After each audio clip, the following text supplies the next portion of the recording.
Edward? If you ever touch her against her will again... Don't do this! She's not sure what she wants. Don't do this! Let me give you a clue. Wait for her to say the words. Fine. And she will.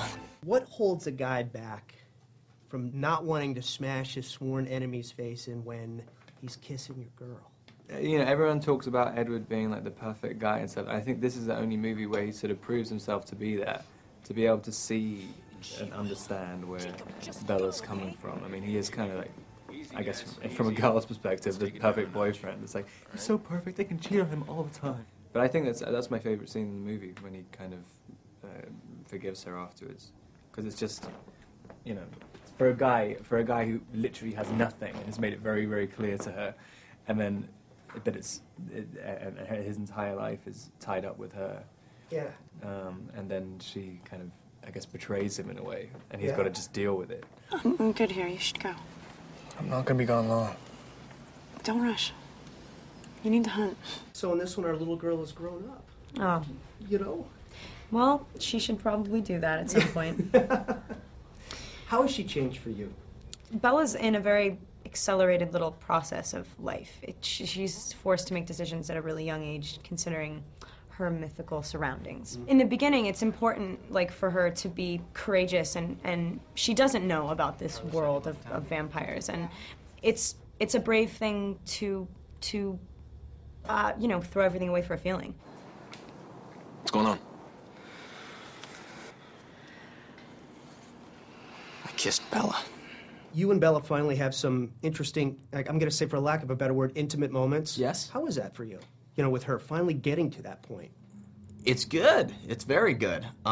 Because I think Jacob needed a shot, and so it was great. I mean, he messed up towards the beginning where he forced Bella upon him, and he got clocked in the face. But the second kiss was good. Yes, it was. Yes, it was like on top of the mountain and the beautiful background and the camera circling around. Yeah, it couldn't have been any better, man. You finally get a chance to actually do some work with Taylor. Mm-hmm. What was that like? It's nice. I mean, I haven't, because it's so weird being in a series where, you know, I'm only ever doing stuff with Kristen all the time. Yeah. And so it was quite nice, like, turning up to work and it's like, oh, working with someone else. This is weird. It was great because he's extremely talented, and we had a lot of fun together. But it was also challenging because my #1 job with him is to hate him, and he's not a hateable guy. It's so hard. So when we have these like screaming matches, and he's like grabbing my shoulder and I'm ripping it off, it's tough. It's a challenge. Is it a problem having two hot guys fight over you? Yeah. Come on. God. Come on. You have no idea. Choices, right? Yeah, you're right. God. Yeah. You know, how many women out there would love to be in that position? Yeah, I know. Well, a lot of these fans say it to me all the time. Was it surreal having to finally get to that point where you kiss Jacob? Yeah, totally. I'm sorry. Yeah, that was actually the hardest. That was the hardest scene in the movie for me because it was a complete different thing to play. Bella is so 100% tunnel vision devoted to Edward that I'd always played it like I could never even look or think about someone else. And the cool thing about the kiss is that she really doesn't until they're kissing. She's sort of manipulative at first. She doesn't want to be kissing him, and then suddenly she realizes, like, whoa, what's in front of her? It's an ugly fight with lives lost. We're in. As long as we get to kill some vampires. We did see a softer side to the wolf, though. Yeah. You know the scene where she's standing next to it and the wolf and she starts like petting it? Yeah, you get a little scratch behind the ear. That was me. Get out of here. I put on this silver spandex suit that has a little circle around the face, and I stood there and did like all the neck movements as she like pet me. Because it was so intimate. She like has lines. She talks to the wolf. We didn't want her like talking to a cardboard cutout. Oh, like the others had to. Right. Wow. Maybe we should consult with Arl.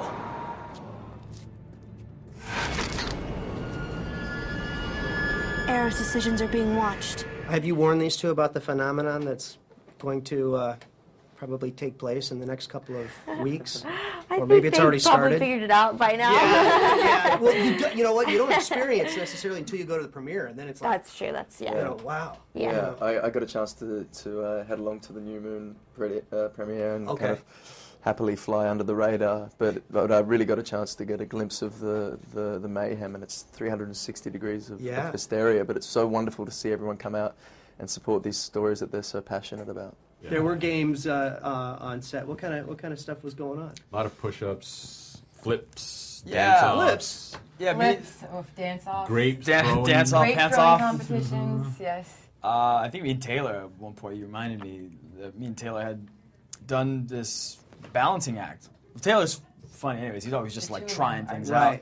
And he was doing, it was one of these kind of chairs, director's chair, and he was on top of it, like holding himself up in a handstand. Upside down, like upside down handstand. Yeah. So me, I'm like, wow, I want to try it. That looks pretty awesome. So I get up there and try it, and he's like full on press. I can't go all the way. And then we just like moved on, and we started doing upside down push-ups. There's some great stuff of you guys running on that massive treadmill for the family there. Cool. That looked like it could have caused some pain. I have that in my living roroom now. Oh, okay. With the whole family. Well, why not, So right? So in shape. It was by It's the far family the most treadmill. intense experience. You know they call those things death sleds? Oh, is that right? I didn't know that till after. Yes. Yeah, you're literally strapped into a harness running at like sort of inconceivable Bionic speed. speed. Yeah. That's what it looked like. And there's a little man in the corner holding this rope that's attached to your harness. So case if you you go slip down. and fall in that like 0.1111, so, like He's he'll got to hold catch you. Your whole life is in that guy's hands while he's eating a ham outrageous. sandwich. Right.